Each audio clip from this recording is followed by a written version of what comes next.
Tu as déjà eu un refus en assurance? En assurance de personnes, sur l'assurance de prêt immobilier par exemple, ou en prévoyance.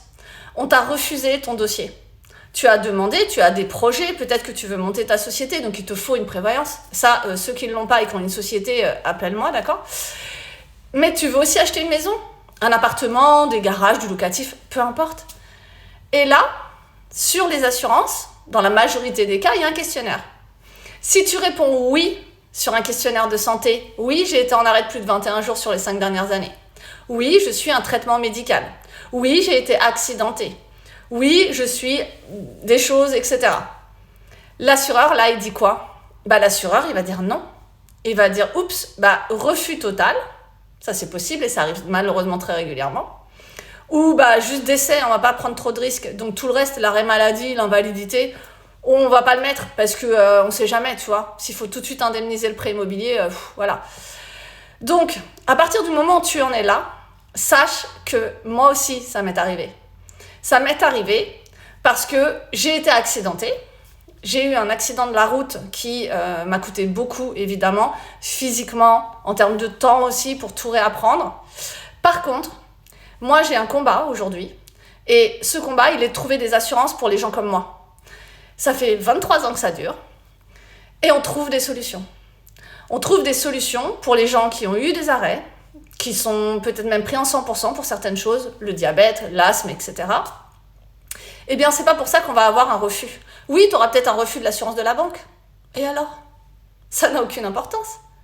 Toutes les assurances ont un profil client particulier. Et aujourd'hui, il y a des assureurs qui ne veulent pas de nous. Ils en veulent pas, tout simplement. Tu pourrais même avoir un bébé cholestérol ou n'importe quoi. À partir du moment où il y a quelque chose, en fait, tu dis oui, l'assureur dit non. Ok, c'est pas grave. Tu m'appelles et là, on trouve une solution. Alors oui, il y a des frais de dossier, évidemment, parce qu'il faut quand même que je priorise les dossiers, que souvent, malheureusement, c'est parce qu'on est hors clause suspensive pour la plupart de vos dossiers, parce que vous avez attendu la réponse de l'assurance de la banque et qu'elle a mis 3 semaines ou 1 mois à vous répondre « Oups, désolé, c'est un refus ». Oui, des dossiers comme ça, il y en a souvent. Eh bien, si c'est le cas, tu m'appelles et on trouve une solution.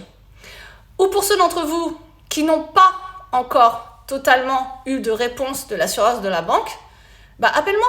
Tu m'appelles, on fait le dossier, on te trouve une délégation avec les garanties nécessaires et exploitables pour avoir ton prêt immobilier.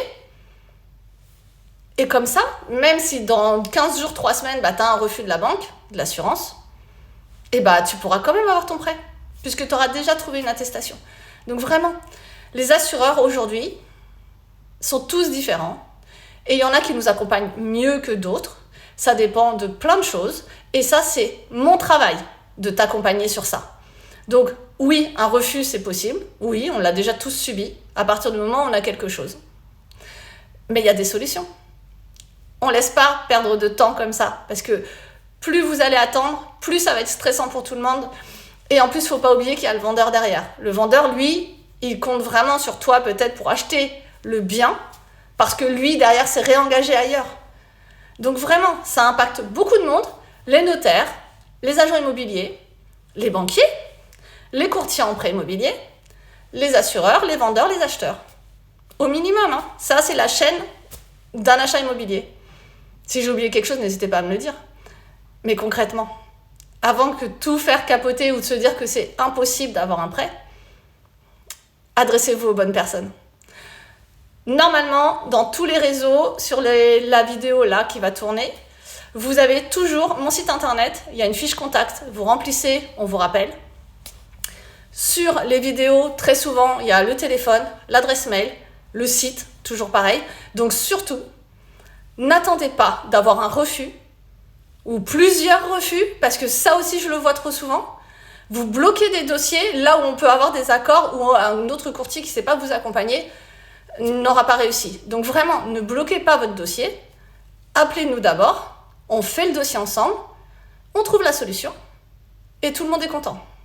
Ok ?